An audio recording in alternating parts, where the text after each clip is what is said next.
انا وقعت في الترم الاول، جبت بقى جي بي اي مثلا 3 2 حلو. هل اقدر ان انا اعوض واتخرج بامتياز ولا لا؟ طبعا انا عايز اقول لك انا ذات نفسي، امم. انا في اول ترم كنت جايب 3.1. امم. اول ترم في الكليه. امم. انا متخرج 3.88. عادي جدا. ينفع تحصل عادي جدا. حاجه صعبه خالص، بس محتاجه بقى ايه؟ امم. تركيز في باقي الترمات، باقي السنين. ايوه. امم.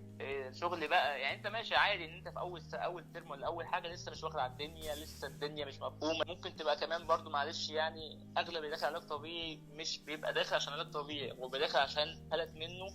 ده اللي كان اصلا اثر معايا بقى. انا امم. كان فلت مني، انا كنت عايز اخش علاج طبيعي، كنت عايز اخش طب او اسنان او كده. امم.